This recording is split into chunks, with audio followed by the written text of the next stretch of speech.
Imagine crouching down to fit inside a stone room so small you can barely breathe. The air is damp, the walls are closing in, and the only light disappears when the guide switches off his flashlight. You're standing where thousands of enslaved Africans once stood. This is Elmina Castle, and this is the unforgettable story of Ghana's slave castles. Cut to slow motion shots of Elmina and Cape Coast castles. These castles, Elmina and Cape Coast, sit along Ghana's coast like haunted monuments. But once they were holding pens for humans, stolen from African kingdoms across the continent. From the 16th to the 19th centuries, this was the final stop before they were packed onto ships sailing across the Atlantic, never to return. Visual door of no return slowly fades in. And then there's this door, the door of no return, a narrow, stone-framed opening in the fortress wall. It led straight to the sea. Beyond it, nothing but chains, ships, and a life of unimaginable suffering.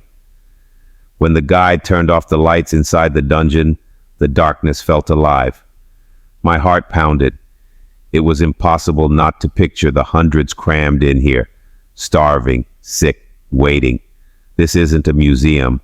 It's a graveyard of stolen futures. Cut to interview snippet, Shannon Calloway quote, dramatized with visuals of the dark dungeon. The door of no return was the most powerful part for me, says historian Shannon Calloway. To get there, you have to pass through the dungeons. Even crouched down. It's pitch black.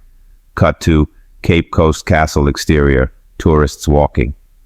While originally built for timber and gold, these castles became key stations in the triangle trade. Goods from Europe, slaves to the Americas, raw materials back to Europe.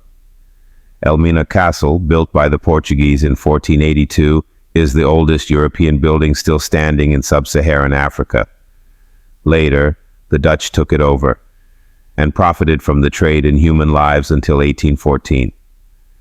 The British followed until Ghana gained independence in 1957. Cut to Cape Coast Castle cannons, waves hitting the shore. Cape Coast Castle, just 10 miles away, tells the same tragic tale.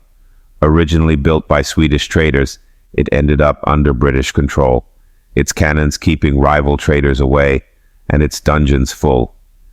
More than 40 slave castles once lined this coast. Today, about 30 remain, silent, crumbling witnesses to a horror we must never forget. Cut to present-day beach, fishermen, kids playing. But this story doesn't end in tragedy. From the very walls of Cape Coast Castle, I looked down and saw life. Colorful fishing boats returning with the day's catch. Children laughing, swimming, sunbathing, right where their ancestors were once dragged away in chains. Ghana has not just survived this history, it has risen from it. Ghana is a shining example of culture and humanity, says Calloway. The people of Ghana refuse to give up, and that spirit is everywhere.